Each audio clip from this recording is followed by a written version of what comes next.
Hi, this is Josh from Leet Dev, and today I'm not going to show my face for undisclosed reasons. And today we will be solving the k closest point to origin problem. Looking at the data for the past 6 months from Leet Dev, this question has been extremely popular in both Facebook and Amazon interviews.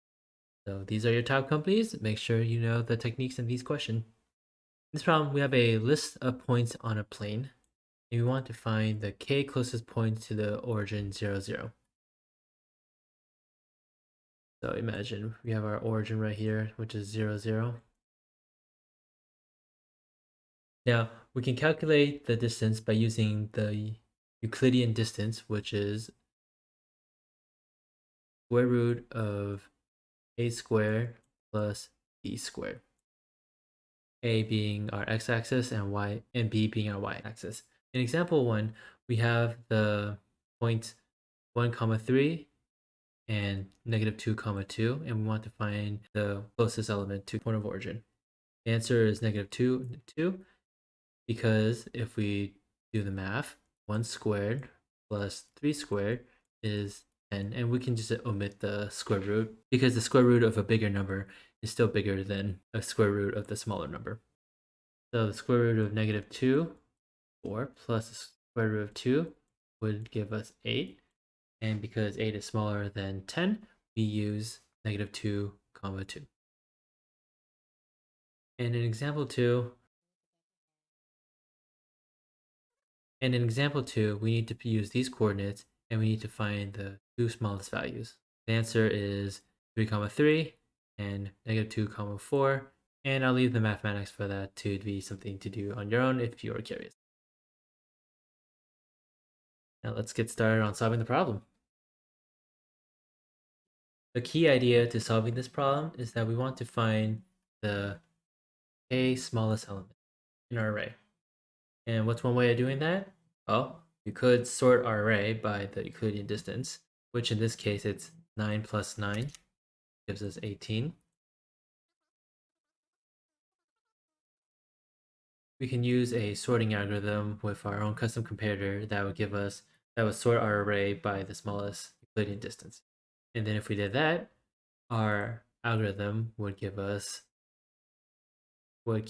3, 3 in front. However, it would swap -2 and 4 and 5, 1. And then all we need to do is return the first two elements in our array. The runtime of this algorithm would be O of n log n, because we need to sort the whole array, and that is a n log n operation. The spacetime of this algorithm would be O of n. After this, you might ask, can we do better? Well, theoretically, we can. Otherwise, I wouldn't have made this slide. Now, whenever we're going to find the k smallest elements, one key data structure algorithm that should always show up in your mind is the top k sort and the heap. Heaps are a data structure that guarantees that the first element is always the smallest element. Its APIs are very similar to a stack or a queue.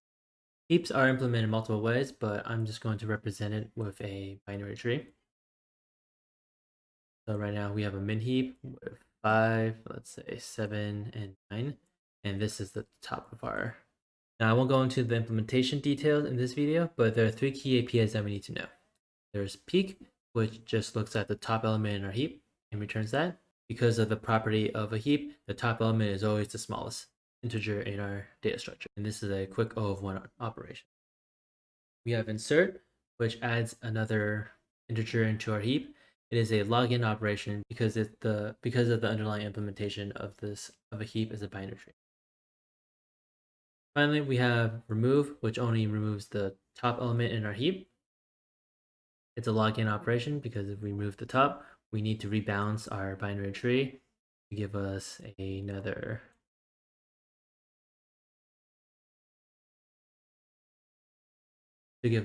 the new smallest value in our heap. Now that we're back to our problem, we have our array of coordinates, and I've calculated the Euclidean distance for all 3 coordinates. If we were to use the top k sort of a heap, we would insert the first k element into our heap, put the first element in, so this is what they compare it to, so this is just 3, 3. Then we insert our next element, -2, 4. Because -2, 4 is bigger, it would end up on top. And so our heap will look like this. And then we finally insert our 3 elements. And remember, because our algorithm only wants k elements in the heap, we need to actually remove one. So first we insert 5, -1. And because that is actually the biggest element, it would go on top. Now, because our heap is greater than 2, we need to remove the top element in our heap, which then would give us back to our original answer here. And then once we iterate through all of our array, we just need to remove our elements one at a time, and then add those values into array to give us our answer. And that is the high level of how we would implement our solution. So let's get to the coding section. Actually, one more thing before we jump to the coding problem. The runtime of this algorithm would be O of n log k, which is still n log n, but slightly better. We still need to go through n elements, but every single time, but remember, we need to insert these elements inside our heap.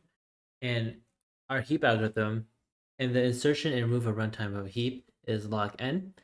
And because our heap is always at the size of k, it would always be log k, so giving us the runtime of n log k. Space wise, it would be O of k, because we are storing k elements in our heap. Now let's really get to the coding part. First thing we need to do is to create our heap. In Java, a heap is called a priority queue.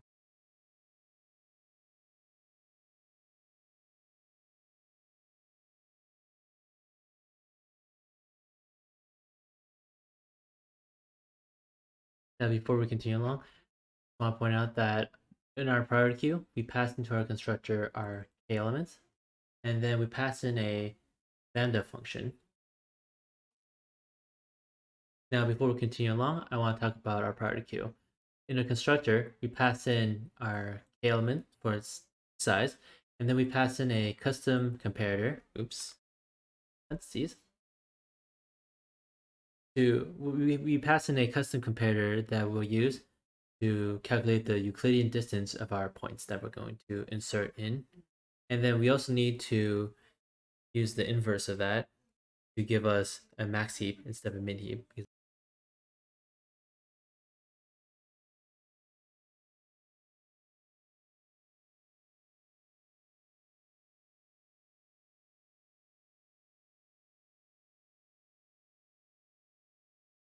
Now that we have a priority queue defined, we can just add first k elements in our array into our heap.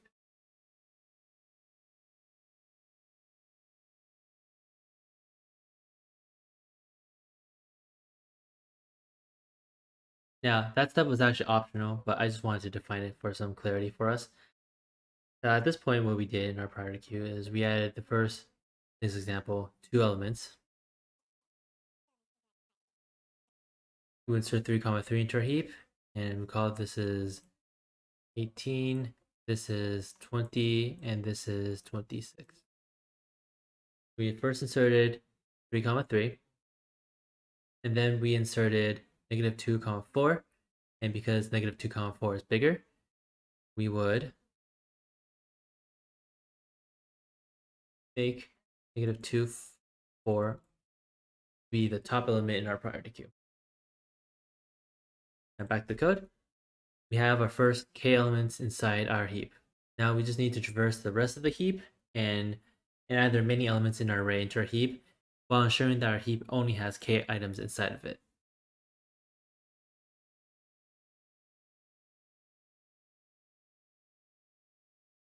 Now we could do some smart check and peek the top of our elements, but if we want to just do it fast, we could just add it in and then remove it.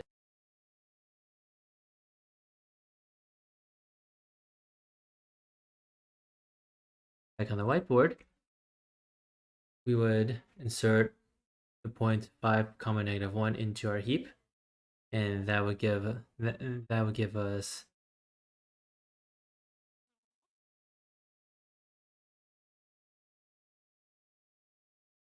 and then we would remove the top element from our heap, which then would bring us back to where we were.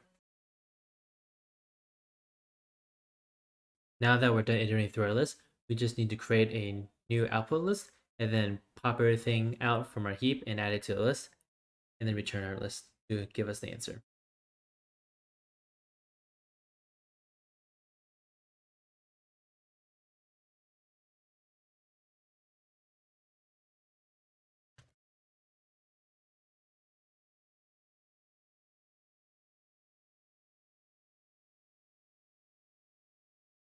Now it's actually important to mention that we're inserting our values from our heap to the end of the list first. Because of the property of the max heap, the top element is actually the k smallest element in our heap, while the first element is the smallest element. So we would have our answer array. We would pop our first element from our priority queue, add it in, and then we pop the next smallest element, which is -2, 4, add into our array, and then we return it, and that should be our answer. Boy, we got a bug. Oh yeah, I didn't close this properly.